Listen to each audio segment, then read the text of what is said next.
Hello there. Hope everything is well with everyone. Thank you so much for the warm comments.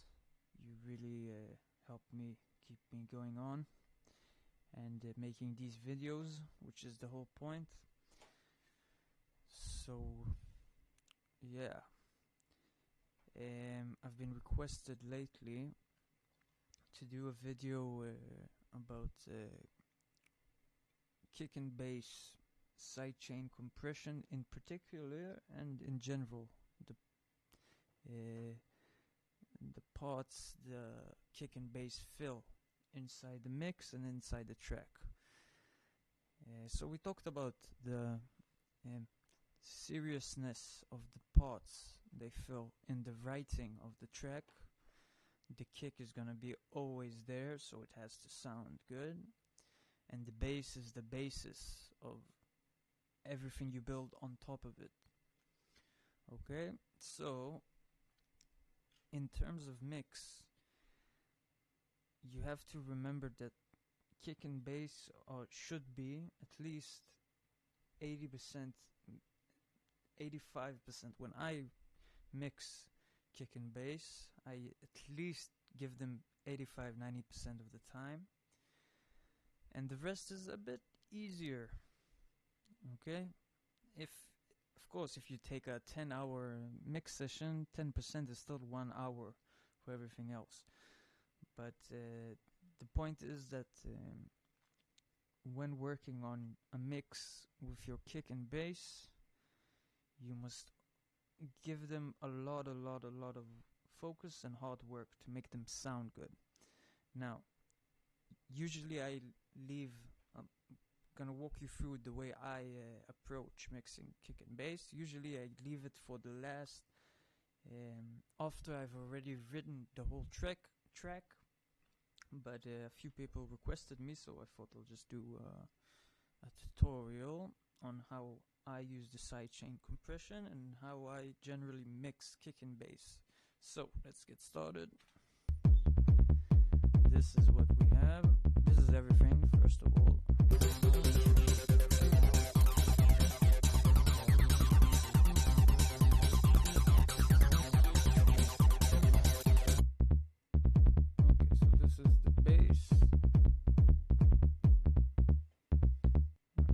To remember that the kick and the bass use a lot of the same frequencies.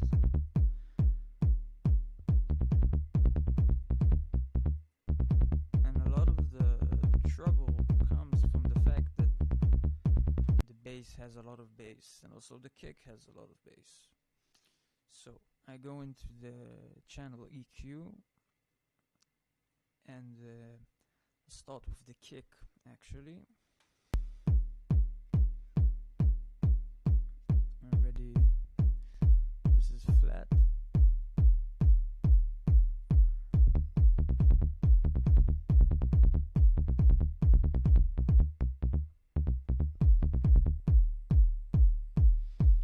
Now there's a lot of low end on the kick, and a lot of times it's your decision as a creator to decide where you're gonna, which channel will receive the low end. Talking about the sub frequencies from 50 and lower. This is currently when I cut them also on the bass here. This is just the bass with the frequencies cut off.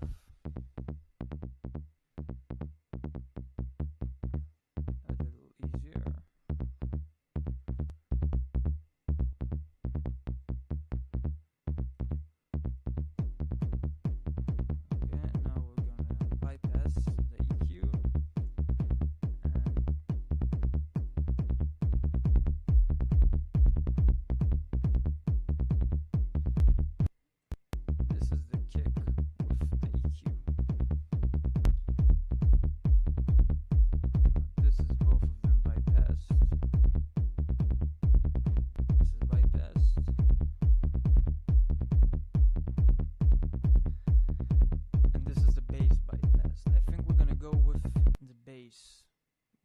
off its low end. Again, it's also kind of like an artistic choice, because sometimes you do want the bass to have the shaking frequencies. The sub frequencies, we have the bass. Sorry, not first. We have the bass, the mids, and the highs. The bass is around from here to here. The mids is around from here to here. And the highs are around here. From left to right, bass, mid, high. It has a lot of different names, and also a lot of derivatives. So like we have bass, and between the bass and the mid we have the mid bass, or the low mid, and we also have the high mid, and we have the brilliance, and a lot of names, but we'll use bass, low mid, mid, high mid, and highs. So this is the kick. I'm still gonna try. Just give it a little bit of cutoff, low end cutoff.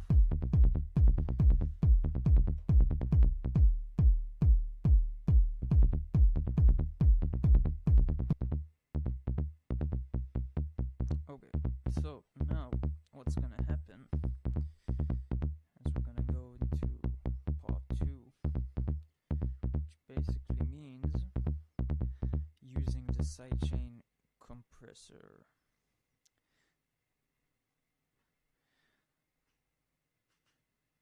Now, before I show you how I use the sidechain compressor, I'll try and explain easily just what it means. Sidechain is it can be used in various ways. There's also gate sidechain. The difference between gate sidechain and compression sidechain is that a gate is actually chooses who can filter, actually who comes in and who doesn't come in, like a real gate. How fast does it open? How long does it open? Etc. A compressor, it's more of like decides what part of that person goes in. If it's only the hands, or it's the hands and the heart. I know it's kind of weird thing. Ooh. But the point is that using a compressor, you have it's an advantage and a disadvantage, of course, because you can't really pick which sounds go in and not, but you can more or less decide how they will walk into the party. You understand? Meaning that if we... Okay, I'll explain when we go to the sidechain compressor. First of all, let me explain how it works.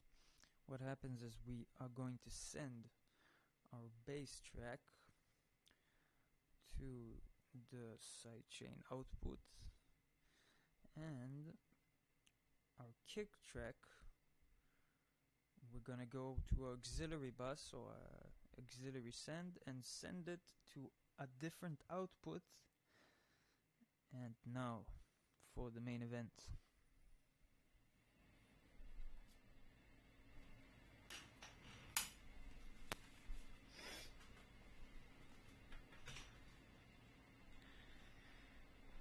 Okay, so what's happening is we have here our sidechain compressor. It's a DBX 266L compressor and gates.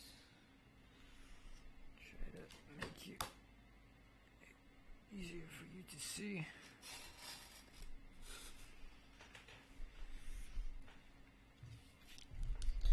So I'll just show you around quickly.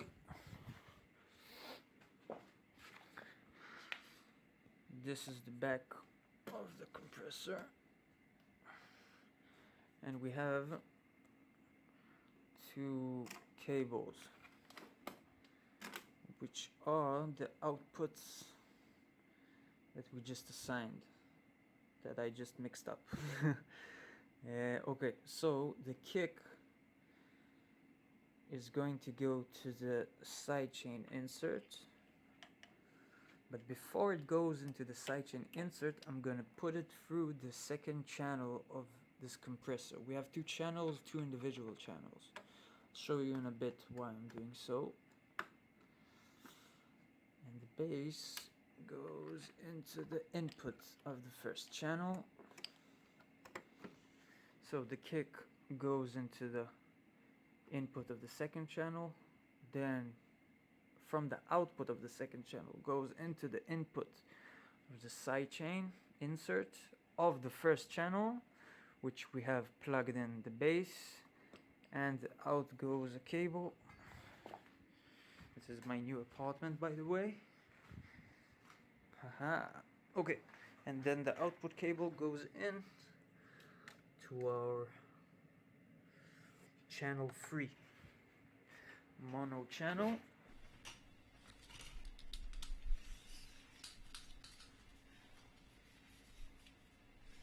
Just want to check, do a quick check.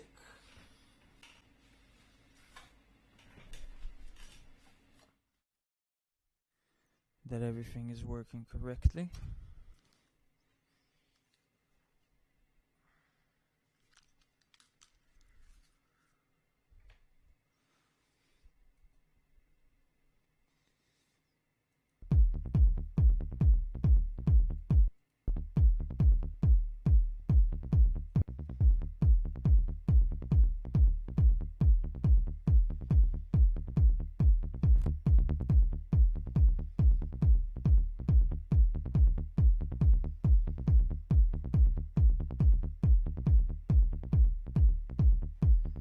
Okay.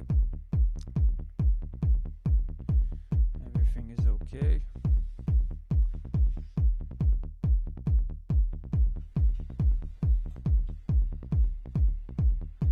So again, we have the kick coming in to channel 2 and then going from channel 2 into the bass, which is on channel 1, to the sidechain, the back of the bass, which is on channel 1.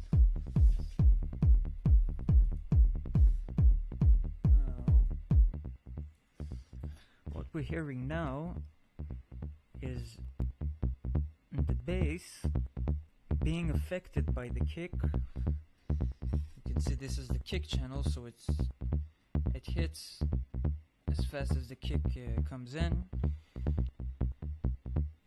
and if I tweak it around, as well as tweaking the bass around, giving it a bit more input.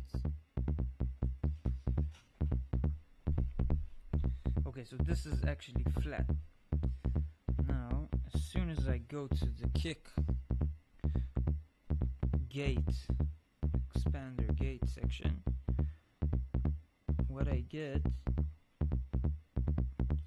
is a very small amount of gain reduction, and we also do want to get it. First of all, we wanted to have a bit more volume, so we're gonna compress it just a tiny bit. We take down the threshold, boost up the ratio. Ratio is about 4:1. Threshold is -20. Release and attack all the way to 0. And the output is open totally. So this is just the kick go. This is just as a currently as a trigger. We're using this channel, meaning that if we take the let's try, I'll show you how it sounds when we bypass the compressor on the kick. So now what's happening,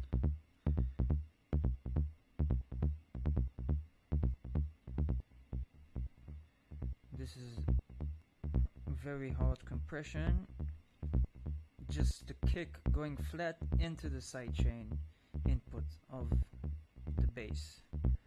Now look what happens when I press bypass.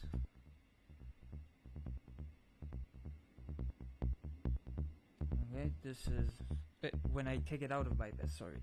This is bypassed now. It's a bit too harsh. This is out of bypass. It's a little bit more gentle.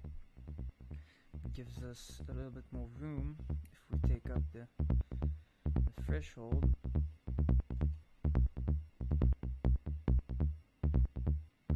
We might get a little bit more gain.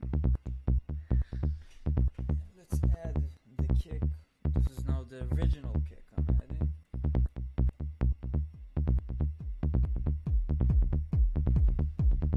Let's check again the speed. Okay.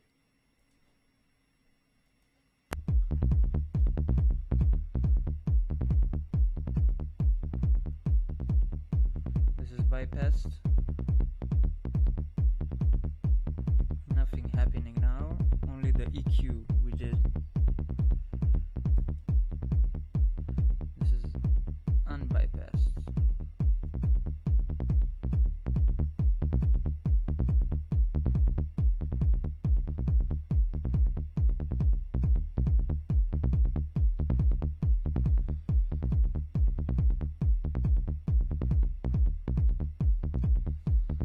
Okay.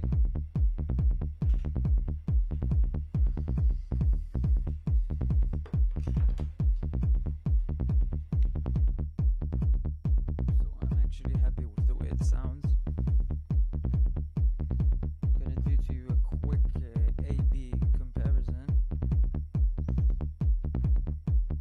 This is everything bypassed.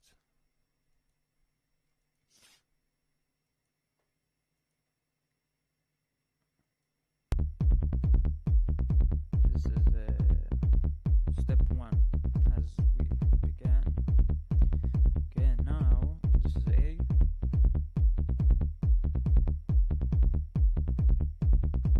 Okay, and now I'm bringing back everything in.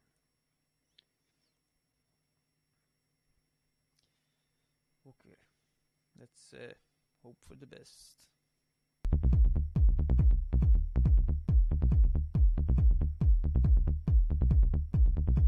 Yeah, it's not too bad. Ah, the EQ, I forgot the EQ. Okay, sorry about that.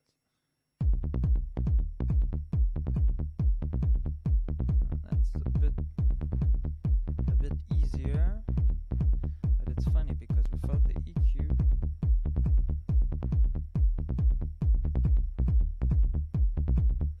it's like something filled inside there. So what we're gonna do, we're gonna go into the bass EQ.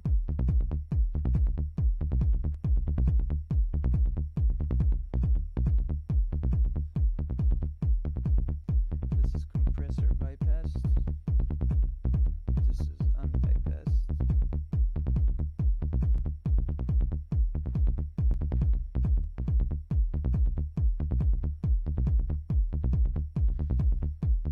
Okay, just turn down the output gain on the compressor itself.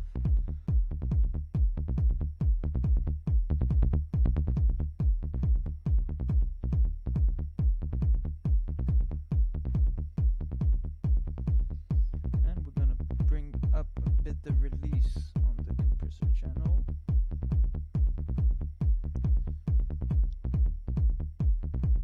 And let's record.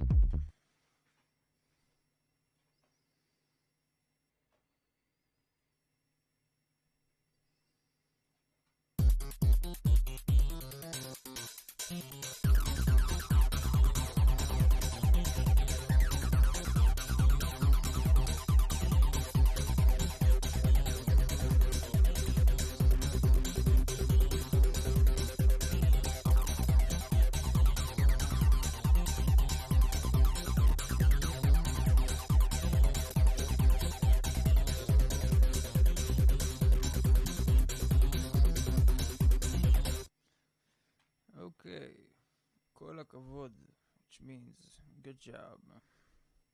Now that we have 2 tracks, I'll try and give you a short explanation what we just did to make it easier to understand, and I'll also show you exactly what happened.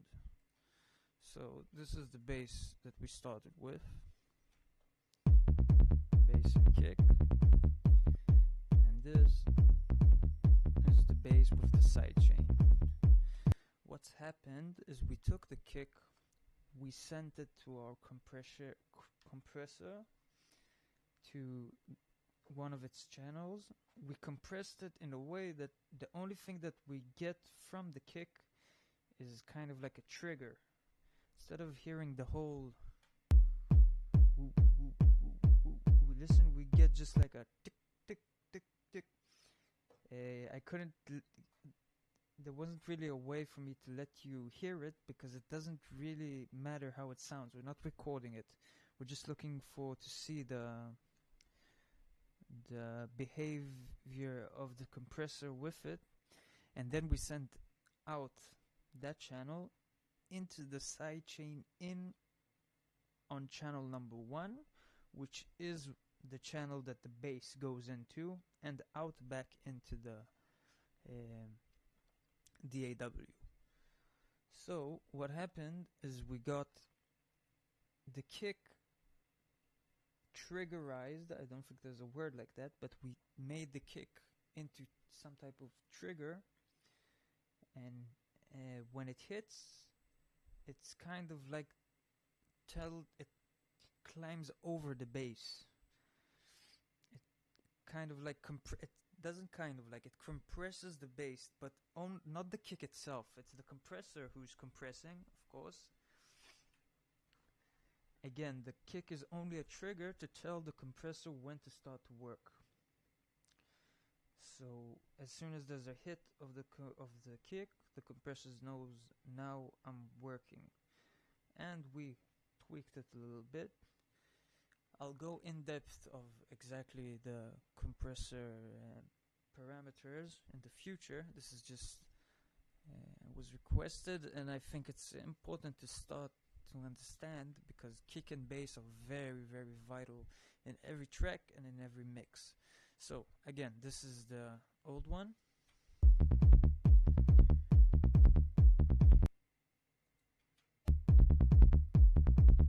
And this is the new one.